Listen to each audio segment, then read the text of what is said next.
pemirsa Mata Bijak. Hari ini, pagi ini kita berada di Pondok Dharma. Pondok Dharma ini adalah pusat pelatihan yoga tertawa atau pusat penyembuhan dan penyadaran diri yang didirikan oleh Adi Acarya Dharman bersama Sri Ayunya. Dan di sini sudah ada ratusan peserta yang mengikuti yoga tertawa dan juga mengikuti pencerahan-pencerahan tentang mata bijak. Ya, Adi Acarya Dharman dan Sri Ayu Dharman sudah mengikuti bagaimana menjadi instruktur yoga tertawa, bagaimana menjadi guru yang bisa memberikan pencerahan kepada para siswa atau pada murid, dan beliau juga sudah mengikuti tahapan-tahapan seperti mengikuti pelajaran mata bijak khusus menjadi orang bijaksana, kemudian telinga batinnya sudah terbuka, mata batinnya sudah terbuka. Nah, hari ini kita akan menanyakan kepada beliau apa manfaat setelah mengikuti pelajaran mata bijak dan apa manfaat setelah telinga bijaknya terbuka dan mata bijaknya terbuka. Ya. Adi Acarya Dharman kan sudah mengikuti penstanaan 9 dewa dan 9 dewi. Apa manfaatnya? Oke, semua sudah ya. Nanda mendapat manfaat yang cukup luar biasa, sangat luar biasa, bukan cukup sangat luar biasa. Karena dimana ketika 9 dewa dan dewi berstana di tubuh Ananda, jadinya Ananda memiliki energi kesadaran yang luar biasa. Jadi ketika dilanjutkan dengan membuka telinga bijak, Ananda bisa mendengar, melakukan percakapan secara langsung dengan Adi Guru Siwa. Dan beliau sudah sekian banyak pertanyaan dan beliau selalu membimbing Ananda untuk secara pribadi maupun berbagi untuk sahabat-sahabat yang datang di sini di Pondok Dharma untuk memberikan langkah-langkah bagaimana menjadi orang yang bijaksana. Dan setelah melalui proses dibukanya mata bijak melalui tuntunan Sri Adi Guru, Ananda sekarang menjadi peka akan simbol-simbol yang ada di alam semesta ini. Itu yang Ananda rasakan ketika ada ada keterhubungan Ananda antara alam semesta. Jadi kayaknya ketika beliau ingin memunculkan sebuah simbol di langit ataupun di mana saja di alam semesta ini, ketika dimunculkan langsung dikirimkan sinyalnya. Ini apa gitu.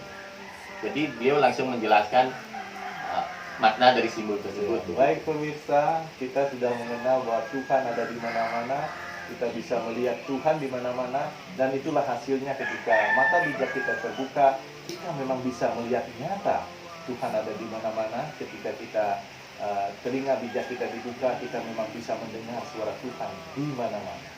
Kalau Sri Ayu gimana? Setelah mengikuti proses pengelukatan, penstanaan 9 dewa, 9 dewi, kemudian telinga bijak dibuka, mata bijak dibuka, gimana?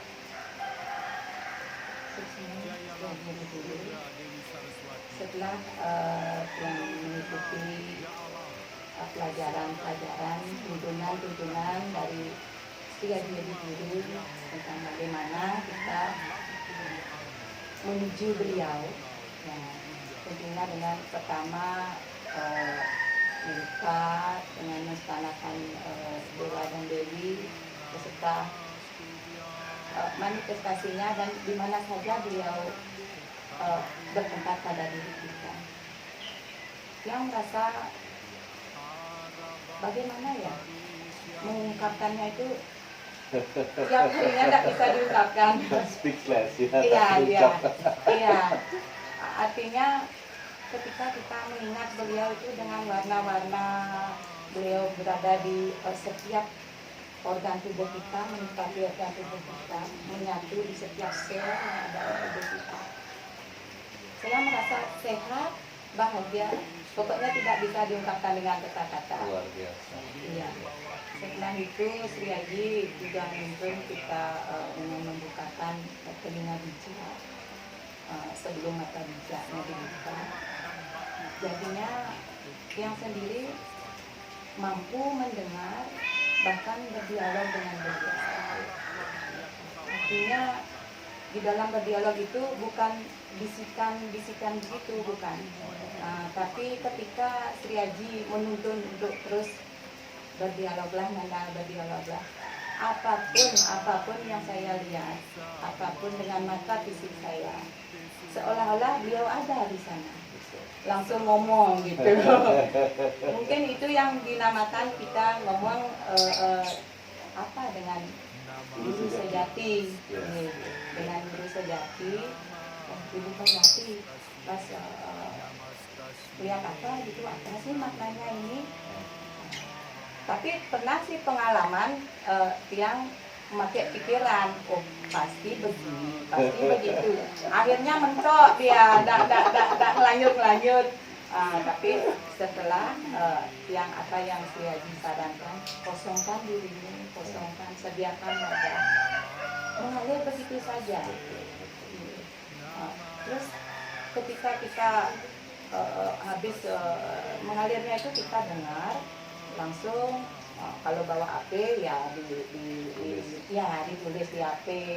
Tapi setelah itu biarkan apa yang beliau alirkan, terima gitu. Pemirsa dalam hidup kita bisa banyak belajar dari beberapa guru. Ya, pertama adalah Dwi Guru, adalah orang tua kita.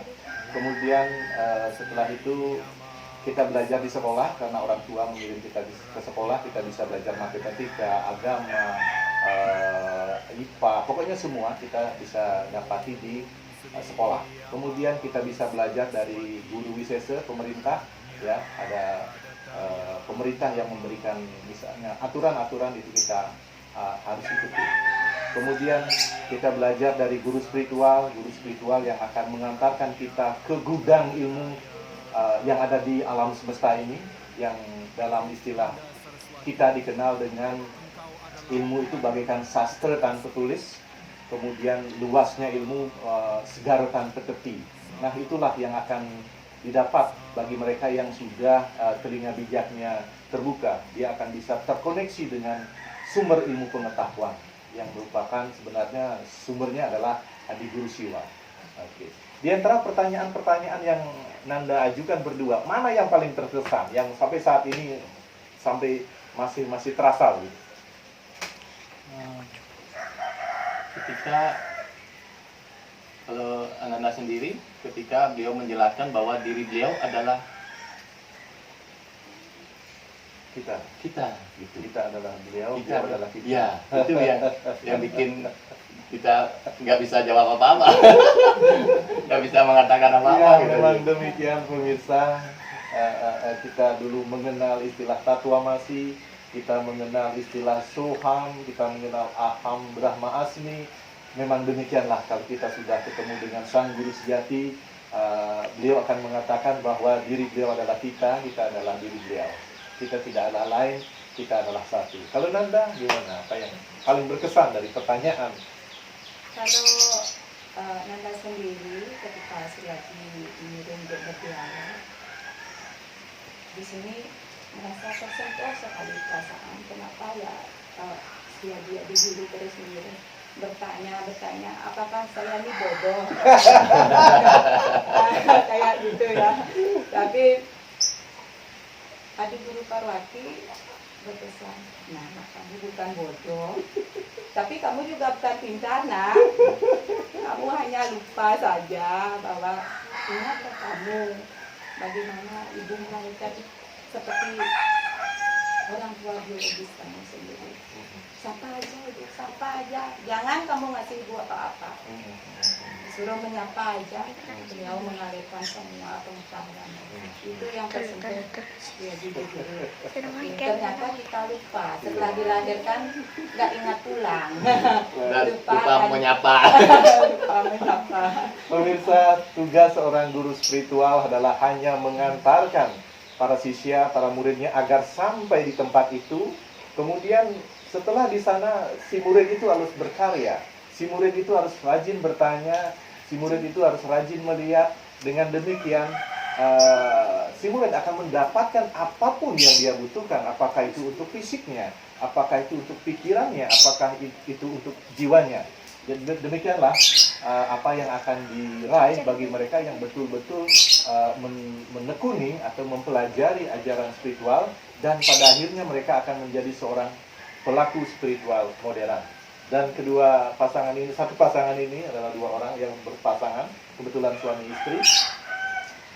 Dia berdua sudah mencapai tingkat Adi Acarya, itu di samping memberikan pelajaran-pelajaran tentang yoga tertawa, tentang kesehatan, juga bisa memberikan pencerahan-pencerahan, dan sudah bisa berkomunikasi langsung dengan Sang Parang Dumadi.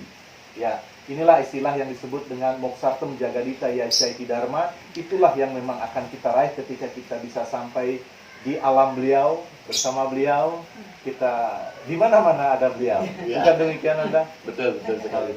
Oke, demikian pertemuan kita di Dharma Ashram. Kita akan jumpa di ashram yang lainnya besok. Kita akhiri dengan Om Santi, Santi, Santi, Om.